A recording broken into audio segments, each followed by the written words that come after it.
Hi friends, welcome back to my channel Shiva class school. ఈరోజు మన video వచ్చేసి మీకు ఆల్రెడీ తెలుసు కదా, మా స్వామి అయితే 41 రోజు అయ్యప్ప దీక్షలు అయితే ఉన్నారండి. రోజుకు ఒక టెంపుల్కి అయితే విజిట్ చేస్తున్నారు. దాంతో ఈరోజు అయితే మనకి వెడ్నెస్డే కావడం వల్ల మన స్వాములు అయితే 2 టెంపుల్స్ అంటే కవర్ చేశారంట. అవి ఏంటి అన్నది మా స్వామి చెప్తారు, ఎందుకంటే దాని డీటెయిల్ ఇన్ఫర్మేషన్ నాకు కూడా తెలియదు కాబట్టి. ఓకే, మా స్వామి మాటలో మీరు కూడా వినియండి టెంపుల్ కోసం. యాక్చువల్లీ ఈరోజు మనకి బుధవారం రావడంతో మనకి సూర్యనారాయణ స్వామి టెంపుల్కి వెళ్దామని అనుకున్నాం, ఇప్పటి నుంచి అనుకుంటున్నాం. సో ఎక్కడ మనకి దగ్గరలోనే కొంచెం ఫేమస్ అయిన టెంపుల్ ఎక్కడైనా ఆలోచిస్తే స్వామి అన్నారు. మనకి గాజువాక నుంచి అనకాపల్లి వెళ్ళే దారిలో లంకెలపల్లి దగ్గర రాజుపాలెం అనే ఊర్లో సూర్యనారాయణ స్వామి టెంపుల్ ఉన్నది. కొంచెం కొండ మీద ఉంటుంది, బాగుంటుంది అని చెప్పారు.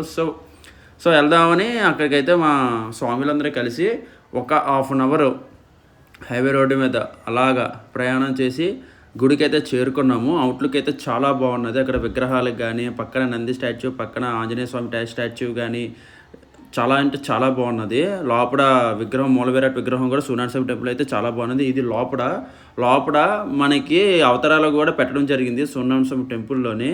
సో నెక్స్ట్ ఇక్కడ మనకి ఏంటంటే ఇయర్కి ఒకసారి రథసప్తమికి తీర్థం చాలా బాగా జరుగుతుందంట, ఒక పండగలా జరుగుతుందంట. ఆ పండగకి మనకి ఎమ్మెల్యేలు, ఎంపీలు, చాలామంది మినిస్టర్లు కూడా వస్తూ ఉంటారు. సో ఇది లోపల గుడి వ్యూ. గుడిలో ఒక హాఫ్ అన్ అవర్ జర్నీ చేసిన తర్వాత గుడిని, దేవుడిని చూసిన తర్వాత మనశ్శాంతి ఒక 10 నిమిషాలు కూర్చొని దేవుడి యొక్క జపం చేసుకుని బయటకు వచ్చాం. బయట ఇక్కడ ఇప్పుడే మన స్వామి దర్శనం అయితే కంప్లీట్ అయిపోయిందండి. బయటికి రాగానే మనకైతే చిన్న చిన్న విగ్రహాలు ఉన్నాయి. మనకి టెంపుల్ చుట్టూ చిన్న చిన్న విగ్రహాలు, నెక్స్ట్ ఏమిచ్చి టెంపుల్ పైన సూర్యనారాయణమూర్తి హార్సులు అవన్నీ అయితే ఉన్నాయి. కొన్ని పిక్స్ కూడా దిగారండి మన స్వాములు అందరూ కలిసి. అండ్ బయటికి రాగానే సరౌండింగ్స్ అవన్నీ అయితే చాలా పీస్ఫుల్గా ఉన్నాయి. టెంపుల్ కూడా విజిట్ చేయాల్సిన ప్లేస్ అండి. యాక్చువల్లీ ఈ వీడియో మా హస్బెండే చెప్పాల్సింది, మా స్వామికి అసలు మాటలు రావట్లేదు, ఏం చెప్పాలి ఏంటి అని. ఎందుకంటే నేనంటే అలా లడలడా వాగుతూ ఉంటాను. మా స్వామికి కష్టం, ఏదో వీడియో తీయమంటే తీయగలరు కానీ దానికోసం ఎక్స్ప్లెనేషన్ అవన్నీ అయితే చేయలేరండి. మనకి చుట్టుపక్కల టెంపుల్స్ పక్కన అయితే మనకి చిన్న చిన్న విగ్రహాలు ఉన్నాయి. విష్ణుమూర్తిది, నెక్స్ట్ లక్ష్మీదేవిది, ఋషులవి, అందరి విగ్రహాలు ఉన్నాయండి. మీరు ఒక్క టెంపుల్కి వెళ్తే ఆల్మోస్ట్ అన్ని విగ్రహాలతో మీరైతే చూడగలరు చక్కగాన. మనకైతే విష్ణుమూర్తి అవతారం నుంచి లోపలికి రాగానే సీతారాముల దర్శనం కూడా అవుతుందండి. చాలా అంటే చాలా ప్లెజెంట్గా ఉన్నాయి. నెక్స్ట్ ఆ పక్కనే వెంకటేశ్వర స్వామి దర్శనం కూడా అవుతుంది. మీరందరూ ఈ దేవుళ్ళందరినీ మంచిగా దర్శించుకోండి. మా స్వాములు అయితే కొన్ని పిక్స్ కూడా దిగారండి. ఈ టెంపుల్ ఎక్కడుంది ఏంటన్నది ఇంకొకసారి చెప్తాను. అనకాపల్లి జిల్లా రాజులపాలెం గ్రామంలో అయితే ఉందండి ఈ టెంపుల్. మీరు కూడా ఒకసారి విజిట్ చేయండి. చాలా ఓల్డెస్ట్ టెంపుల్ కూడా మనకి చాలా పీస్ఫుల్గా ఉంటుంది. ఒకసారి వెళ్ళారనుకో మీకు కూడా అర్థమవుతుంది. మేమైతే ఎంత పీస్ఫుల్గా ఫీల్ అయ్యామో మీరు కూడా అదే ఫీల్ అవుతారు. అక్కడి నుంచి మన స్వాములు అయితే 2వ టెంపుల్కి వెళ్ళారండి. అది ఎక్కడ ఏంటి అంటే 2వ టెంపుల్ చింతామణి టెంపుల్కి అయితే వెళ్ళారు. అది మన గణపతి టెంపుల్కి అయితే వెళ్ళారు. మనకి ఏ చింతలున్నా అంటే ఏ కష్టాలున్నా ఆ దేవుడు అయితే మనకి తొలగించేస్తారండి.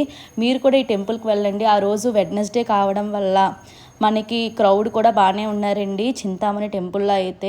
నిజంగా ఒక్కసారి నన్ను నమ్మండి, మనం మొదటిగా ఏ టెంపుల్కి వెళ్ళినా దేనికోసం వెళ్తామండి? ప్రశాంతత కోసం వెళ్తాము. ఈ టెంపుల్లో మనకి ప్రశాంతత ఇచ్చేది చాలా అంటే చాలా ఉన్నాయండి. మీకైతే 1 by 1 అయితే ఎక్స్ప్లెయిన్ చేస్తాను. ఫస్ట్ మనం ఎంటర్ అవ్వగానే చుట్టూ గ్రీనరీ ఉంటుంది. ఇక్కడే మనకి సగం ప్రశాంతత అన్నది దొరికేస్తుందండి. ఎందుకంటే ఇప్పుడు ప్రజెంట్ మనకి పొల్యూషన్ ఏరియాస్లో మనం బతుకుతున్నామండి. అలాంటిది ఈ టెంపుల్లో చుట్టుపక్కల ఎక్కడ చూసినా మనకి గ్రీనరీతో మంచి ఎన్విరాన్మెంట్తో అయితే ఉంటుందండి. నిజంగాన ఇక్కడ మొత్తం మనకి 32 గణపతులు ఉంటాయండి. అవి ఏంటి అన్నది మనకి అక్కడే ప్రతిదీ ఎక్స్ప్లెనేషన్ కూడా ఆ కిందనే రాసి ఉంటుందండి. మీరు ప్రతిదీ చదువుకోవచ్చు నీట్గాన. విగ్రహాలు 32 విగ్రహాలు అయితే చాలా అంటే చాలా బాగుంటాయండి. నిజంగా మనకి లోపల వినాయకుడు అయితే నిజంగా మనకి 2 కళ్ళు సరిపోవండి ఆ వినాయకుడిని చూడడానికి. నిజంగా చింతామణి వినాయకుడు అంటే దాని మీనింగ్ చూసారు కదా. మనకి ఏ చింతలున్నా దేవుడు తీర్చేదే చింతామణి టెంపుల్. చాలామంది కోరుకొని ఆ కొబ్బరికాయ కడితే మన కోరికలు కూడా తీరుతాయంటండి. చూసారు కదా, ఇంతమంది ఇన్ని కొబ్బరికాయలు కట్టారు అంటే అక్కడ మనకి అర్థమైపోయి ఉండాలి. ఎందుకంటే అక్కడ కోరికలు తీరకుండా ఇంతమంది కొబ్బరికాయలు అయితే కట్టారు కదా. నాకు ఎంత తెలుసో నేనైతే అంతే ఇన్ఫర్మేషన్ ఇవ్వగలనండి. ఒకవేళ తప్పు చెప్తే క్షమించండి. మనకి ఎంట్రన్స్ అయితే టెంపుల్ అయితే ఇలా ఉంటుందండి. చూసారు కూడా, ఒక రాజు గోపురంలా ఉంది ఎంట్రన్సే. మన స్వాములందరూ అయితే ఎంట్రన్స్ అవుతున్నారు చింతామణి టెంపుల్కి అయితే. ఫస్ట్ టైం అండి మన స్వామి అయితే ఈ టెంపుల్కి వెళ్ళడము. చాలామంది అంటున్నారే కానీ ఎక్కడుంది ఏంటి అన్నది ఇప్పటి వరకు మనకు తెలియదు. అలాంటిది మన స్వామి అక్కడ తెలుసుకొని ఆ టెంపుల్కి వెళ్ళి మంచి ఎన్విరాన్మెంట్ని మన స్వామి దర్శించుకున్నారు. నిజంగానా మీరు కూడా ఒకసారి మీకు ఒకవేళ ఈ క్లిప్లో ఎక్కడైనా ఆ దేవుడిది కనిపిస్తే మీరు కూడా దండం పెట్టుకోండి. ఇక్కడ మనకి దర్శనం టికెట్స్ కూడా ఉంటాయి. ఒక 20 రూపీస్ 10 రూపీస్ టికెట్స్ కూడా ఉంటాయి. లేదు మనం ఫ్రీ దర్శనం కూడా తీసుకోవచ్చు, అది మీ ఇష్టమండి. మనకి అదిగోండి చింతామణి దేవుడు మీకు చాలా డైరెక్ట్గా చూపించేస్తున్నాను. ఇక్కడి నుంచే మీకు ఏమైనా చింతలు ఉంటే దేవుడికి కోరుకోండి. ఆ పక్కనే మనకైతే శివపార్వతులది ఉంటుంది. నెక్స్ట్ రాధాకృష్ణులు ఇవందరివి ఉన్నాయండి. చెప్తున్నాను కదా, మన స్వాములు ఈరోజు వెళ్ళిన టెంపుల్స్ అన్నీ ఒక్క టెంపుల్కి వెళ్తే ఒక 4-5 టెంపుల్లో ఒకేసారి కవర్ చేసేసినట్టు చేసేసారు. నిజంగా మా స్వామి చాలా ఓపికగా నా కోసం వీడియోలు అయితే తీస్తున్నారు. నా కోసం ఇంత ఓపికగా వీడియోలు అయితే తీస్తున్నారు. మా స్వామి చెప్పలేకపోవచ్చు, బట్ మా స్వామి నా కోసం చేస్తున్నారు కదా. ఇక్కడే మా స్వామి నా మనసు అయితే దోచేసుకున్నారు.